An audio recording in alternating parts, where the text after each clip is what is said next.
जादूगर आया और उसने गांव के कुएं में एक पुड़िया फेंक दी और कहा कि जो भी इसका पानी पिएगा वो पागल हो जाएगा। गांव में 2 ही कुएं थे, एक गांव का कुआं और एक राजा का कुआं। मजबूरी थी, गांव में खबर तो उड़ गई, लेकिन पानी न पिए कैसे चलेगा। सांझ होते होते सारा गांव पागल हो गया। राजा बड़ा खुश था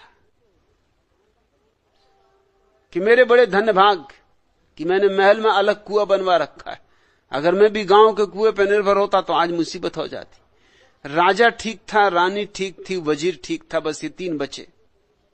लेकिन जब पूरा गांव पागल हो जाए तो गांव में एक खबर उठी सांझ होते होते कि लगता है राजा का दिमाग खराब हो गया।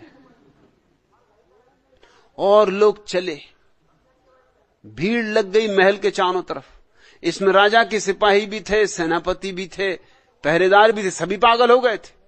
राजा बहुत घबराया, उसके शरीर रक्षक भी पागल हो गए थे।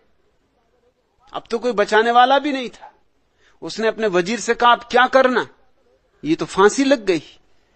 कुआं एक ही होता तो ठीक था। वजीर ने कहा, घबराएं मत, मैं इनको उलझा के रखता हूं बातचीत में। आप पीछे के दरवाजे से भाग के जाएं और जल्दी से पानी पी के लौटे। राजा रानी भागे। वजीर लोगों को समझाने लगा कि भाइयों सुनो, समझो। मगर लोग कौन सुनने वाले थे। लोग चिल्ला रहे कि पागल राजा कहां है, उसको निकालो, हम राजा को बदलेंगे। अब पागल राजा नहीं चलेगा, किसी होश वाले को बिठाएंगे। तब तक राजा और रानी वापस लौट आए। गए थे पीछे के दरवाजे से, लौटे नहीं पीछे के दरवाजे से। आए नाचते कूदते नंग धड़ंग सामने के दरवाजे से। लोगों ने देखा, उन्होंने कहा, ये रहा हमारा राजा, धन्य हमारे भाग, लगता है होश इसके ठीक हो गए। तुमने भी पानी पिया? उसने कहा, पी के चले आ रहे हैं। बड़ा आनंद है, आनंद ही आनंद है। और वो तो नाचने लगा और लोग भी नाचने लगे। उस रात उस गांव में बड़ा उत्सव हुआ कि हमारे राजा की बुद्धि ठीक हो गई। भगवान की कृपा है। ठीक कहते हैं गुलाल, कासों कहूं गमार।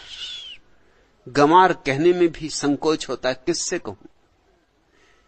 कहे गुलाल, सबे नर गाफिल, सभी बेहोश हैं, कौन उतारे पार।